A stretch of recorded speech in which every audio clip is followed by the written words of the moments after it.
जय श्री महाकाल भक्तों, जय श्री महाकाली। अगर आप काली चालीसा पढ़ते हैं तो उसके फ़ायदे क्या हैं, और जो लोग काली चालीसा पढ़ते हैं उनको फ़ायदा क्यों नहीं हो रहा, ये सारी जानकारी दूंगा आज आपको मैं कि क्यों उनको फ़ायदा क्यों नहीं होता जो काली चालीसा पढ़ते भी हैं, और काली चालीसा किस तरीके से पढ़ें, ये सारी जानकारी दूंगा मैं आज आपको, ताकि आपको उसका फ़ायदा हो सके।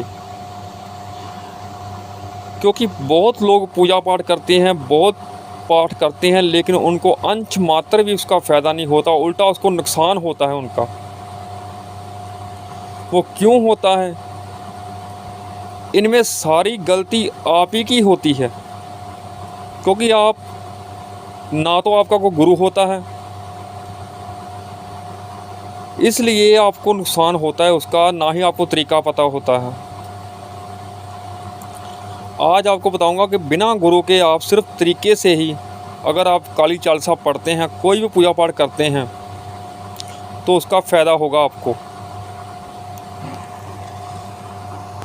अगर आप काली चालीसा पढ़ते हैं तो सबसे पहली बात कि नियम से पढ़ें।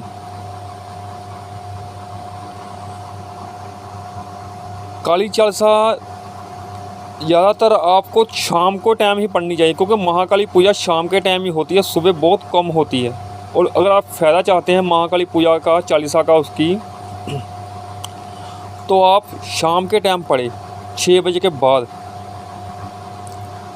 और काली चालीसा कौन सी पढ़नी है ये बताता हूँ, क्योंकि काली चालीसा बहुत हैं, और सबसे शक्तिशाली जो काली चालीसा है वो है जिसमें ये लाइनें आती हैं पहले। जय काली कल मल हरन महिमा अगम पार, महेश मर्दनी कालिका देहु अबे पार, रीमद मान मिटावन हारी मुंड माल गल सोहत प्यारी, जिसमें ये आता है।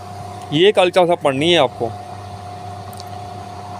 और जो लोग शत्रुओं से परेशान हैं उनको काली चालीसा रात के 12 बजे पढ़नी चाहिए।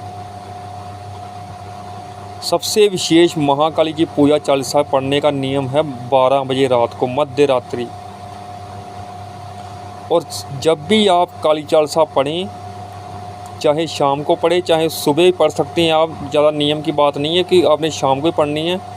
वैसे अगर सही फ़ायदा चाहते हैं तो आपको शाम को ही पढ़नी चाहिए आपको। और जब भी पढ़ें एक समय पर पढ़ें और नियम से पढ़ें। ज़मीन पर आसन बिछाकर काले रंग का और काला सर पर कपड़ा रखकर, या लाल आसन या लाल सर पर कपड़ा, अगर आप काले कपड़े पहन सकते हैं, लाल कपड़े पहन सकते हैं, वो सबसे अच्छी बात है। अगर आप सर पर कपड़ा नहीं रखते तो आपने जो भी पाठ किया हुआ है उसका आपको फ़ायदा नहीं होता, क्योंकि सारा पाठ आपका आसमान खा जाता है। और अगर आप ज़मीन पर आसन नहीं लेते तो सारा पाठ का फल आपका ज़मीन निकल जाती है, इसलिए आपको कोई फ़ायदा नहीं होता। क्योंकि मैंने देखा है कि कई लोग कुर्सी पर बैठ कर पढ़ते हैं, बेड पर बैठ कर पढ़ेंगे, इसलिए आपको फ़ायदा नहीं होता। और हमेशा कोई भी पूजा पाठ करें एक समय पर करें। अगर आप अलग अलग टाइम पर करते हैं तो उसका आपको फ़ायदा नहीं होता, होता है बहुत कम होता है, लेकिन आप एक समय पर करें ये काम। और अगर आपने काली चालीसा सिद्ध करनी है तो 21 दिन तक 108 पाठ इसका, रात को 10 बजे के बाद आपने बैठना है। अगर आप इसे सिद्ध कर लेंगे तो समझ लीजिए कि एक पाठ आप जब करेंगे ना उसके बाद, तो उसका 1000 गुना फ़ायदा आपको होगा। संकल्प लेकर आपने 21 दिन तक, शनिवार से शुरू कर या मंगलवार से 108 पाठ आपने रोज़ करने हैं।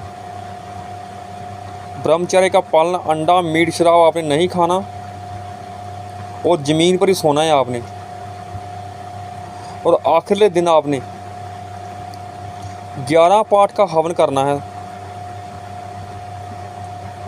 नॉर्मल हवन सामग्री लेकर उससे आपने हवन करना है। और सरसों के तेल की आहुति देनी है उसमें आपने। और याद रखें, जब आप संकल्प ले लें को महाकाली उग्र देवी हैं, तो आपका संकल्प टूटना नहीं चाहिए। समझ लीजिए कि आप साधना कर रहे हैं इसकी, और 108 पाठ आपने रोज़ करने पड़ेंगे आपको। अगर आपने 10 बजे बैठना है तो 10 बजे ही रोज़ बैठना है। ये नहीं आप आज 10 बजे बैठ के कल 11 बजे बैठ गए, ये काम नहीं करना अगर इसे सिद्ध करना है तो। और कुछ भी पूछना हो कमेंट कर सकते हैं। जय श्री महाकाल। और जिस तरीके से मैंने बताया उस तरीके से पढ़ कर देखें काली चालीसा, फिर आपको देखें कैसा फ़ायदा नहीं होता है। जय श्री महाकाल।